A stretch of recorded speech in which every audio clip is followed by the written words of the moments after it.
سنا کہ جو مہینہ تشریف لا رہا ہے، اب آئیے ہم ایک اور فضیلت سنتے۔ اب جو مہینہ آ رہا ہے وہ درخت لگانے کا مہینہ ہے، درخت یعنی جھاڑ لگانے کا، پیڑ پودے اگانے کا مہینہ ہے، اور پیڑ پودے اگانے کا بھی کیا ثواب ملتا ہے؟ تو سنیں، سوال کیا گیا ہے کہ پودے لگانا کیسا، یعنی پیڑ پودے جھاڑ لگانا کیسا، جھاڑ اگانا کیسا؟ جواب سنیں، پودے لگانا ہمارے پیارے آقا مکی مدنی مصطفیٰ صلی اللہ علیہ وسلم سے ثابت ہے، جیسا کہ حضرت سیدنا سلمان فارسی رضی اللہ تعالیٰ عنہ فرماتے ہیں، میں حضور اکرم صلی اللہ علیہ وسلم کی بارگاہ میں حاضر ہوا اور مہر نبوت دیکھ کر اس کو بوسہ دینے لگا، چومنے لگا۔ میں ابھی حضور صلی اللہ علیہ وسلم کی مہر نبوت کو بوسے ہی دے رہا تھا کہ آپ صلی اللہ علیہ وسلم نے ارشاد فرمایا اب بس کرو، چنانچہ میں ایک طرف ہٹ گیا، پھر میرے حضور اکرم صلی اللہ علیہ وسلم کو اپنی ساری رودات سنائی، تو حضور اکرم صلی اللہ علیہ وسلم اور صحابہ اکرام علیہ رضوان بہت حیران ہوئے کہ میں کس طرح مشقتیں اور اذیتیں برداشت کر کے یہاں تک پہنچا۔ ایک دن سرکار عالی وقار صلی اللہ علیہ وسلم نے مجھ سے فرمایا کہ سلمان رضی اللہ عنہ تم اپنے مالک سے مکاتبت کر لو، یعنی اسے رقم دے کر آزادی حاصل کر لو۔ جب میں نے اپنے مالک سے بات کی تو اس نے کہا مجھے 300 کھجوروں کے درخت لگا دو اور 40 اوقیہ یعنی 1600 درہم کے وزن کی چاندی بھی دو، پھر جب یہ کھجوریں پھل دینے لگ جائے گی تو تم میری طرف سے آزاد ہو جاؤ گے۔ یہ کس نے کہا؟ یہ سلمان فارسی رضی اللہ تعالیٰ عنہ کے مالک نے کہا۔ میں آپ صلی اللہ علیہ وسلم کی بارگاہ بیکس پناہ میں حاضر ہوا اور اپنے مالک کی شرطیں آپ صلی اللہ علیہ وسلم کو بتائی۔ اپنے بھائی کی مدد کرو، کیا کہا؟ اپنے بھائی کی مدد کرو۔ چنانچہ صحابہ اکرام نے کہا کہ اپنے بھائی کی مدد کرو، چنانچہ صحابہ اکرام علیہ رضوان نے بھرپور تعاون کیا۔ کسی نے کھجوروں کے 30 پودے لگا کر دیے، کسی نے 20، کسی نے 15 اور کسی نے 101۔ الگ صحابہ اکرام علیہ رضوان کی مدد سے میرے پاس 300 کھجوروں کے پودے جمع ہو گئے۔ پھر حضور اقدس صلی اللہ علیہ وسلم نے ارشاد فرمایا اے سلمان رضی اللہ تعالیٰ عنہ تم جاؤ اور زمین کو ہموار کرو، جب زمین ہموار ہو جائے تو مجھے آ کر خبر دو، میں اپنے ہاتھوں سے پودے لگاؤں گا۔ چنانچہ میں گیا اور زمین ہموار کرنے لگا۔ صحابہ اکرام علیہ رضوان نے زمین ہموار کرنے میں میری مدد کی۔ جب میں فارغ ہو کر آپ صلی اللہ علیہ وسلم کی بارگاہ میں حاضر ہوا اور آپ صلی اللہ علیہ وسلم کو خبر دی تو آپ صلی اللہ علیہ وسلم میرے ساتھ چل دیے۔ ہم حضور اکرم صلی اللہ علیہ وسلم کو کھجوروں کے پودے اٹھا اٹھا کر دیتے اور آپ صلی اللہ علیہ وسلم اپنے مبارک ہاتھ دستے اقدس سے انہیں زمین میں لگاتے جاتے۔ حضرت سیدنا سلمان فارسی رضی اللہ تعالیٰ عنہ فرماتے اس پاک پروردگار عز و جل کی قسم جس کے قبضہ قدرت میں میری جان ہے، حضور پاک صلی اللہ علیہ وسلم نے جتنے پودے لگائے وہ سب کے سب اگ آئے اور ان میں بہت جلد پھل لگنے لگے۔ چنانچہ میں نے 300 کھجوروں کے درخت اپنے مالک کے حوالے کیے۔ اب میرے ذمے 40 اوقیہ چاندی دینا باقی رہ گئی تھی۔ حضور صلی اللہ علیہ وسلم کے پاس کسی نے مرغی کے انڈے جتنا سونے کا ایک ٹکڑا بھیجا۔ آپ صلی اللہ علیہ وسلم نے استفسار فرمایا، پوچھا سلمان فارسی کا کیا ہوا؟ پھر مجھے بلوایا، میں نے عرض کی ابھی 40 اوقیہ چاندی اور دینی ہے میرے آقا، پھر مجھے غلامی سے آزادی ملے گی۔ حضور اکرم صلی اللہ علیہ وسلم نے مجھے وہ سونے کا ٹکڑا دیا اور فرمایا جاؤ اور اس کے ذریعے 40 اوقیہ چاندی جو تمہارے ذمے باقی ہے اسے ادا کرو، یعنی 1600 درہم کے وزن کی چاندی۔ میں نے عرض کی یہ اتنا سا سونا 40 اوقیہ چاندی کے برابر کس طرح ہوگا؟ تو سنو، آپ صلی اللہ علیہ وسلم نے فرمایا تم یہ سونا لو اور اس کے ذریعے 40 اوقیہ چاندی جو تمہارے ذمے اسے ادا کرو، اللہ عز و جل تمہارے لیے اسی سونے کو کافی کر دے گا اور تمہارے ذمے جتنی چاندی ہے یہ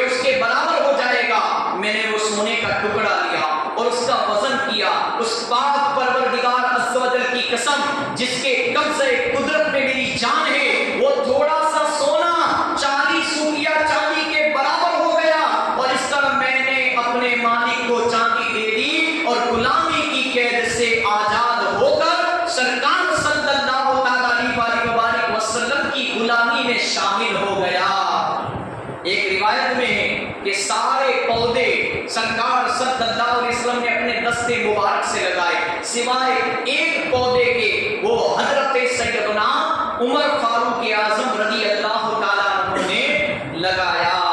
تو یہاں پر میرے پیارے آقا صلی اللہ تعالیٰ علیہ وآلہ وبارک وسلم کے پیارے دیوانوں، یہاں پر ہم نے یہ تو فضیلت حاصل کر لی، سن لی کہ پودے لگانا کیسا ہے۔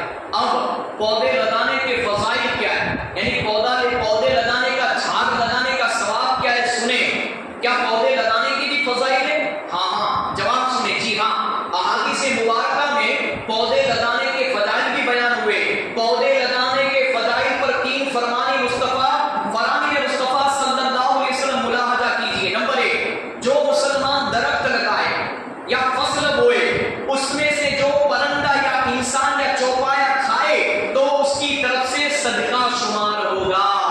دوسرا، جس نے کوئی درخت لگایا اور اس کی حفاظت اور دیکھ بھال پر صبر کیا یہاں تک کہ وہ پھل دینے لگا، تو اس میں سے کھایا جانے والا ہر پھل اللہ پاک کے نزدیک اس لگانے والے کے لیے صدقہ ہے۔ اس کی مثال یوں سمجھیے کہ اگر جیرے کی سیزن آئی، ہم نے جیرے کا بیج بویا، جیرے کا پودا لگایا، جب تک اس کی دیکھ بھال کرو گے وہ پودا اگے گا، نکلے گا، پھل دے گا، انشاءاللہ وہ کھایا جائے گا۔ ہر پھل اللہ پاک کے نزدیک صدقہ ہے لگانے والے کے لیے۔ تیسرا، جس نے کسی ظلم و زیادتی کے بغیر کوئی گھر بنایا یا ظلم و زیادتی کے بغیر کوئی درخت اگایا، جب تک اللہ پاک کی مخلوق میں سے کوئی ایک بھی اس میں سے نفع اٹھاتا رہے گا، فائدہ اٹھاتا رہے گا، تو اس لگانے والے کو ثواب ملتا رہے گا۔ تو یہ پودا لگانے کی فضیلت تھی۔ تو میرے پیاروں، یہاں پر ایک بات جاننے ملی کہ بھئی مسلمان بھائی ہے نا ہمارا، اگر ہمارا بھائی ہے، کلمہ پڑھنے کا شریک ہے، تو اپنے بھائی کی مدد کرو۔ میں آپ لوگوں کو نصیحت کرنا چاہتا ہوں اس واقعے سے کہ جیرے کی سیزن آ رہی ہے، ٹھنڈی کی موسم آ رہی ہے، ہمارے مسلم سماج میں سے وہ کسی بھی سرنیم سے تعلق رکھتا ہو، کسی بھی سماج کا ہو، مگر وہ کلمہ پڑھنے والا نبی کا غلام، اللہ تعالیٰ نے آپ کو مال و دولت سے نوازا ہے، آپ کے پاس ٹریکٹر بھی ہے، آپ کے پاس ٹریکٹر کے پیچھے لگنے والی ساری ساز و سامان بھی آپ کے پاس موجود ہے، آپ اچھی طرح جیرے کی کھیتی باڑی کر سکتے ہو، اللہ نے آپ کو خوب مال و دولت سے نوازا ہے۔ اے میرے پیارے اسلامی بھائیوں، ہمارے سماج میں جو غریب مسلمان ہے، کھیڑوت ہے، جو غریب ہے، جو 5 بیگھہ زمین رکھتا ہے یا 2-4 بیگھہ زمین رکھتا ہے، ایسے غریبوں کی مدد کرنا، ان کے دلوں کی دعائیں لینا۔ اللہ نے آپ کو مال و دولت سے نوازا ہے، ان کے پاس ٹریکٹر نہیں ہے، آپ کرائے سے دے، آپ بھاڑے سے دے، ٹریکٹر کے پیچھے لگنے والی ساری چیزیں آپ ان کی مدد کریں اپنے مسلمان بھائی کی، اس کا بھی آپ کے اعمال نامے میں ثواب لکھا جائے گا، آپ کو کرایہ بھی ملے گا اور اپنے مسلمان بھائی کی مدد کرنے کا ثواب بھی انشاءاللہ ضرور ملے گا۔ تو سب سے پہلے غیروں کی مدد بعد میں کرنا، پہلے ہمارا جو مسلمان بھائی ہے اس کی مدد پہلے کرنا۔ آج ہمارے گھر میں کوئی میت ہوگی نا تو جنازے کو کاندھا دینے کے لیے ہمارا مسلمان بھائی آئے گا، کوئی غیر نہیں آئے گا، یہ بات میری یاد رکھنا۔ اور ہمارے سماج سے اگر غریبی دور کرنی ہے تو غریبوں کی مدد کرو، اے مالداروں، اللہ سدا کے لیے آپ کو عثمان غنی رضی اللہ تعالیٰ عنہ کے خزانے سے نوازتا رہے گا، مگر شرط یہ ہے اللہ نے آپ کو دیا ہے، ہمارے سماج کے چند غریبوں کو نہیں دیا۔ ایک دن ایسا بھی آ سکتا ہے، ایک وقت ایسا بھی آ سکتا ہے کہ تختہ پلٹ بھی سکتا ہے، آج جو غریب ہے کل اسے اللہ مال و دولت سے نواز دے، مالدار بن جائے، اور آج جو مالدار ہے ہو سکتا ہے کل غریب ہو جائے، پائی پائی کا محتاج ہو جائے۔ تو اللہ کی بارگاہ میں تو یہی عرض کروں گا، اللہ ان مالداروں کو اور مال و دولت سے نواز، اور خاص کر کے اپنے غریب بھائیوں کی مدد کے لیے آگے آنے کی توفیق عطا فرما۔ اب آئیے سنیں، اب ایک منحوس تہوار آ رہا ہے جسے دیوالی کہتے ہیں، سنیں، اور اس رات کو گناہ میں گزار کی بڑی محرومی کی بات ہے۔ آتش بازی کے متعلق مشہور یہ ہے کہ نمرود بادشاہ نے آگ ایجاد کی، جب کہ اس نے حضرت ابراہیم علیہ السلام کو آگ میں ڈالا، اور آگ گلزار ہو گئی، یعنی بغیچہ بن گئی، تو اس کے آدمیوں نے آگ کے انار بھر کر ان میں آگ لگا کر حضرت خلیل اللہ علیہ السلام کی طرف پھینکے۔ کاٹھیا واڑ میں غیر مسلم لوگ، ہندو لوگ ہولی اور دیوالی کے موقع پر آتش بازی چلاتے۔ ہند اور پاک میں یہ رسم مسلمانوں نے غیر مسلموں سے سیکھی، مگر افسوس کہ ہندو تو اس کو چھوڑ چکے۔ آج جا کر دیکھ لو دلی کا حال کیا ہے، بمبئی کا حال کیا ہے، آپ دیکھ لو۔ ہمارے ہندوستان کی بات کر لو، وہاں کی گورنمنٹ نے پابندی لگا دی۔ اب خبریں دیکھو تو پتا چلے پردوشن پھیل رہا ہے، ہوائیں خراب ہو رہی ہے، ہوا کے اندر پانی چھانٹا جا رہا ہے، پانی کے فوارے چھوڑے جا رہے ہیں۔ کیوں؟ کہ لوگوں کو سانس لینے میں تکلیف نہ ہو۔ یہ پٹاخے، یہ دارو کھانے، اس سے نقصان ہوتا ہے۔ اللہ کا شکر مانے کہ ہمیں اور تمہیں اسلام جیسا پاکیزہ دھرم اور مذہب ملا، کہ جس اسلام کے اندر جو چیزیں، جو ناپاک تہوار، جو چیزیں ہمیں نقصان کرنے والی تھی، ہماری جان کو اور ہمارا مال برباد کرنے والی تھی، اس سے اللہ تعالیٰ نے ہمیں بچا لیا، اللہ تعالیٰ نے ہمیں روک لیا۔ اور آج تو میں دیکھتا ہوں کہ غیر مسلم تو اس رسم کو چھوڑ چکے، مگر ہماری قوم کے مسلمان جتنے یہ لوگ پٹاخے نہیں پھوڑتے ہوں گے، اتنے ہماری قوم کے جاہل لوگ پھوڑتے۔ اور بہانہ کیا نکلتے کہ بچے مانتے نہیں۔ بچوں کی پہلے سے عادت اور تربیت اچھی پائی ہوتی، مدرسے بھیجا ہوتا پابندی سے، اور ہمیں شوق ہے، ہمیں دارو خانہ جلانے کا شوق ہے، ہم بچوں کو آگے کر دیتے ہیں۔ یہ کون سی کتاب میں لکھا ہے مجھے بتا، اور سنو آگے کیا لکھا ہے کتاب کے اندر۔ یہ رسم مسلمانوں نے سیکھ لیا اور غیر مسلم کو چھوڑ چکے، مگر مسلمانوں کا لاکھوں روپیہ سالانہ اس رسم میں برباد ہو جاتا ہے۔ اور ہر سال خبریں آتی ہے کہ فلاں جگہ سے اتنے گھر آتش بازی سے جل گئے اور اتنے آدمی جل کر مر گئے، اس میں جان کا خطرہ، مال کی بربادی، مکانوں میں آگ لگنے کا اندیشہ ہے۔ اپنے مال، اپنے ہاتھ سے آگ لگانا اور پھر خدا تعالیٰ کی نافرمانی کا وبال سر پر ڈالنا ہے۔ خدا عز و جل کے لیے اس بےہودہ اور حرام کام سے بچو، اپنے بچوں اور کراپت داروں کو روکو۔ جہاں آوارہ بچے یہ کھیل کھیل رہے ہو، وہاں تماشا دیکھنے کے لیے بھی نہ جاؤ۔ آتش بازی کا بنانا، اس کا بیچنا، اس کا خریدنا اور خریدوانا، اس کا چلانا اور چلوانا سب حرام ہے۔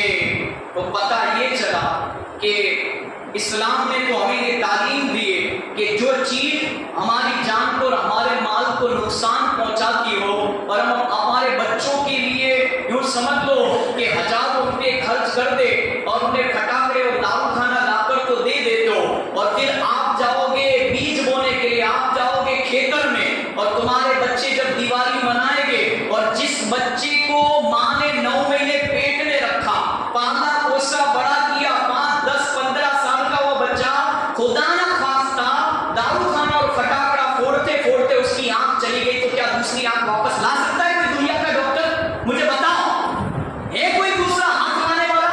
ہے کوئی دوسرا پیر لانے والا؟ ہر سال خبریں آتی ہے، کئی بیچاروں کی جھوپڑ پٹیاں، کئی کھیتوں کے اندر گھاس جل جاتی ہے، لوگوں کے پورے جل جاتے، لوگوں کو جو تہوار اور جو پٹاخے دارو خانہ جس چیز کو لوگوں کو نقصان اور تکلیف پہنچاتے ہو، بھلا وہ کیسے جائز ہو جائے گا ہمارے لیے؟ تو ہاتھ جوڑ کر میری گزارش ہے، اگر لا کر خرید کر دے دیے تو بچوں کا خیال رکھنا، بچوں کا دھیان رکھنا۔ اور میں تو آپ کو یہی نصیحت کروں گا کہ اگر چاہو نے تو رویوار کو ہے دیوالی، اپنے بچوں کو لے کر غریب نواز چلے جاؤ، یار اجمیر شریف چلے جاؤ، مگر آپ وہاں پر بھی دور جا بھی نہیں سکتے۔ کیوں؟ کہ اب تو پانی آ گیا ہے، کینال میں پانی آ چکا ہے۔ اب تو آج جمعہ کا مبارک دن ہے، میں مشورہ دیتا ہوں جو جیرے کا بیج بونا چاہتے، آج جمعہ کا دن ہے، مبارک دن ہے، آج کے دن جمعہ کی نماز پڑھ کے آؤ، اس کی تیاری شروع کر دو، اللہ آپ کے مال میں، زمین میں اللہ برکت عطا فرمائے گا۔ اور اس تہوار سے ہمارے بچوں کو بچانا، نہیں جا سکتے دور، بچے یہاں پر رہ گئے، اور یہ ہمارا کلچر ہے کہ ہم لوگ ساتھ میں رہتے غیر مسلموں کے، اس لیے ہمارے بچے جیت تو کرنے والے، سیکھنے والے، مگر بچانا ہمارے ہاتھ میں۔ ہمارا بچہ شرابی کیوں نہیں بنتا بچپن سے؟ ہمارا بچہ جواری کیوں نہیں بنتا بچپن سے؟ کیوں؟ کہ ہم نے ہمارے بچوں کو بچایا ہوا ہے۔ تو کیا دارو خانے اور پٹاخے سے نہیں